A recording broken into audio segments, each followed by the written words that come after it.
운동을 많이 하면 건강해진다고요. 그렇다면 왜 매일 걷는 분들이 수술대에 오를까요? 성남에 사는 72세 박철수 어르신은 매일같이 새벽 등산을 하셨습니다. 30년 넘게 하루도 빠지지 않고 새벽 5시면 남한산성으로 향하셨죠.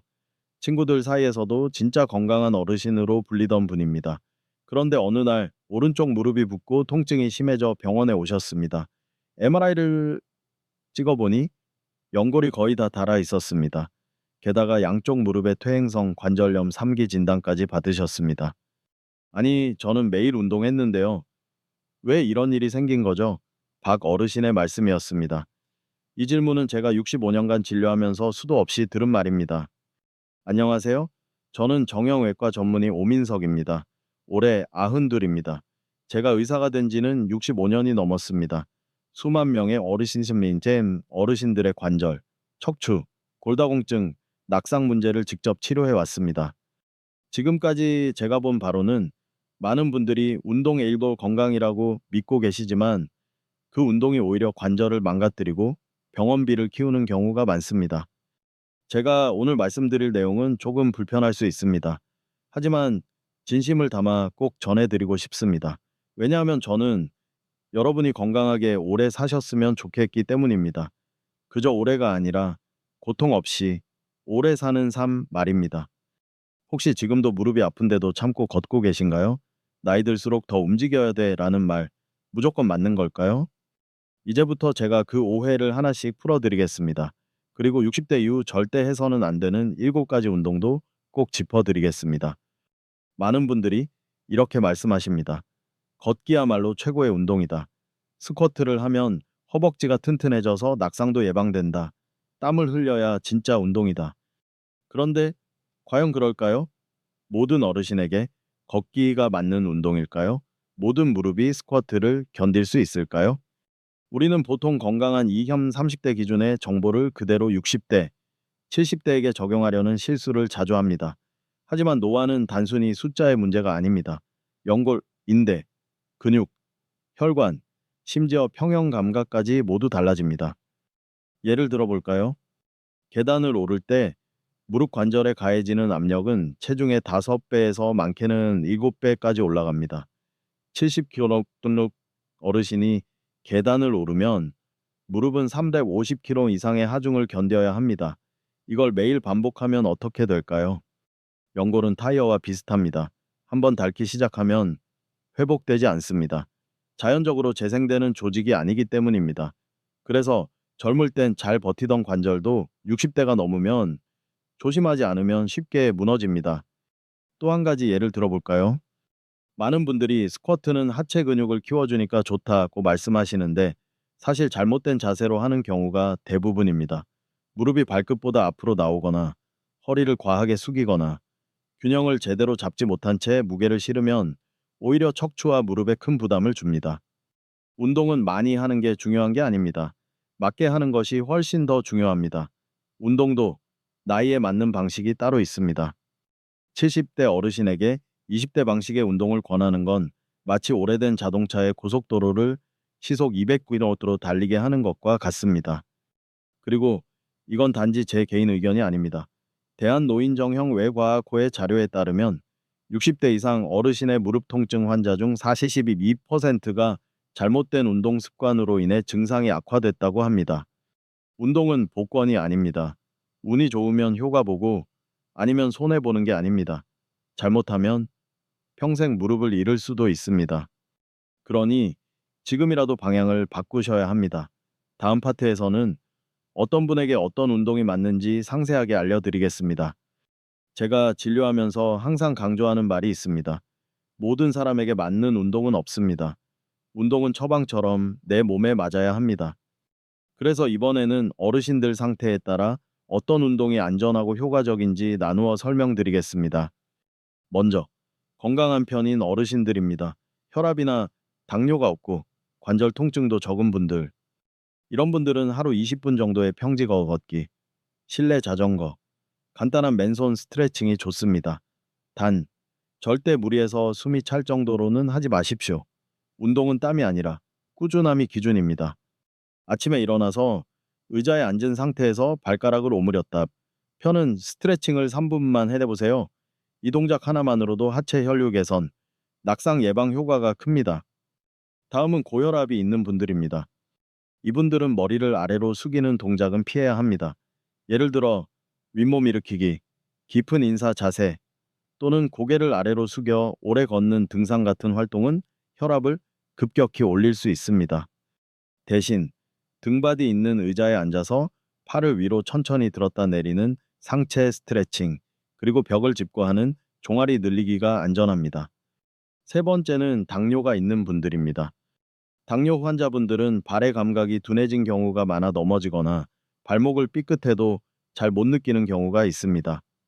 그래서 균형 잡는 운동은 무조건 손을 짚고 하셔야 합니다. 안전한 예로는 침대에 앉은 상태에서 다리를 펴고 엄지발가락을 천천히 안팎으로 돌리는 동작입니다.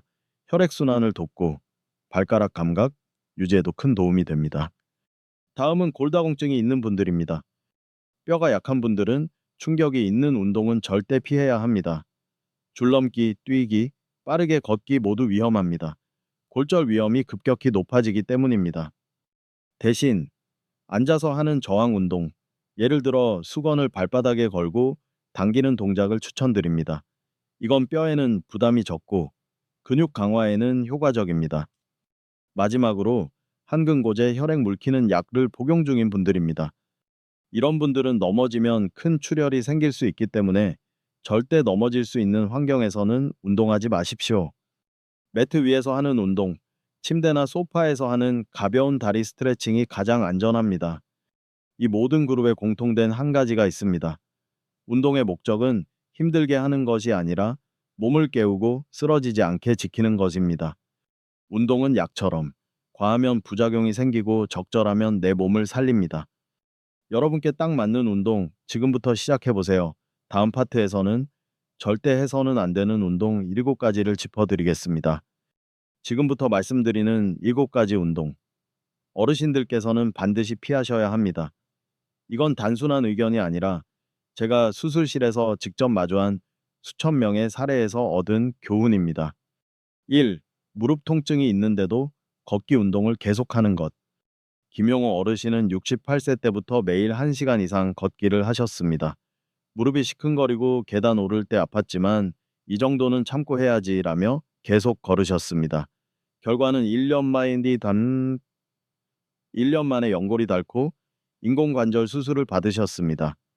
무릎 통증이 있다면 그건 운동하라는 신호가 아니라 쉬라는 경고입니다. 2. 계단 오르기를 운동 삼아 매일 반복하는 것. 계단은 무릎과 고관절에 엄청난 압력을 줍니다. 특히 내려올 때 무릎 연골이 마모되는 속도는 2배 이상입니다. 일상생활에서 계단은 최소화하시고 운동은 평지나 실내 자전거로 대체하십시오. 3. 등산을 무리하게 하는 것. 등산은 균형을 잡기 어렵고 돌길이나 흙길에서 넘어질 위험이 높습니다. 넘어지면 단순 타박상이 아니라 고관절 골절로 이어집니다. 고관절 골절은 노인 사망률을 크게 높이는 가장 위험한 외상 중 하나입니다. 4. 헬스장에서 레그프레스, 레온지 같은 하체 중량 운동을 하는 것. 정영순 어르신은 66세부터 헬스장에서 레그프레스를 꾸준히 하셨습니다. 하체 힘이 중요하다는 말을 듣고 중량을 계속 올리셨죠. 그런데 어느 날 허벅지 뒤쪽 근육이 찢어졌고 MRI 결과 디스크 돌출까지 확인됐습니다. 중량 운동은 젊은 사람 기준입니다. 어르신에게는 오히려 독이 됩니다. 5. 무조건 스쿼트를 하는 습관. 스쿼트는 잘하면 도움이 되지만 자세가 조금만 틀어져도 무릎, 허리, 고관절에 큰 부담을 줍니다.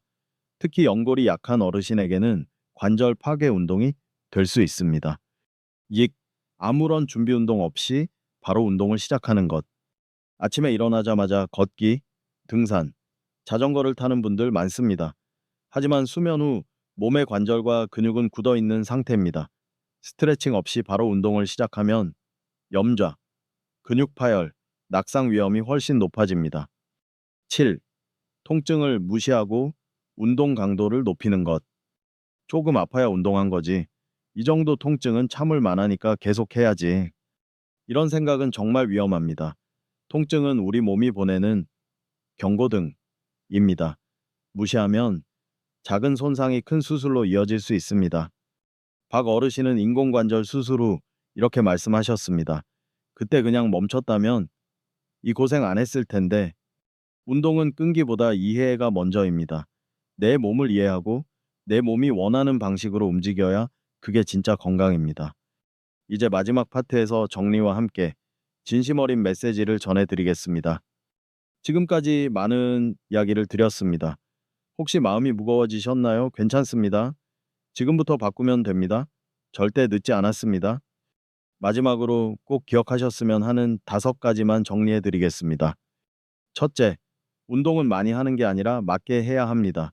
둘째, 통증은 참고하는 것이 아니라 쉬어야 한다는 신호입니다. 셋째, 걷기나 등산도 무조건 좋은 운동은 아닙니다. 넷째, 나이와 건강 상태에 맞는 운동 처방이 필요합니다. 다섯째, 간단한 스트레칭만으로도 충분히 건강을 지킬 수 있습니다. 제가 92년을 살면서 그리고 65년간 정형외과 의사로 살아오면서 느낀 것이 하나 있습니다. 진짜 건강한 삶은 남들처럼 사는 것이 아니라 내 몸을 아끼며 사는 것입니다. 운동도 마찬가지입니다. 남이 한다고 따라하거나 인터넷에 좋다 해서 따라하시면 안 됩니다. 여러분의 몸은 세상에 하나뿐입니다. 낡은 무릎, 약해진 허리, 하지만 지금도 충분히 지켜낼 수 있습니다. 제가 수술대 앞에서 가장 자주 들은 말이 있습니다. 그때 멈췄더라면, 그때 조금만 조심했더라면, 이 말을 여러분에게서 듣고 싶지 않습니다. 부디, 오늘부터 단 한 가지라도 바꿔보십시오. 아침에 일어나서 3분만 발가락 스트레칭을 해보세요. 운동을 시작하기 전 1분만 어깨를 풀어주세요. 무릎이 아프면 그냥 쉬어주세요. 그 작고 사소한 변화가 여러분을 90세, 100세까지 고통 없이 살게 할 수 있습니다. 이 영상을 보신다면 주변 어르신들께도 꼭 공유해 주세요. 그리고 댓글에 지금 어떤 운동을 하고 계신지 알려주세요. 다른 분들에게도 큰 도움이 될 것입니다. 운동보다 더 중요한 건 자신을 아끼는 마음입니다. 저는 여러분이 그 마음으로 오늘부터라도 건강을 지켜가시길 바랍니다. 진심으로 응원합니다.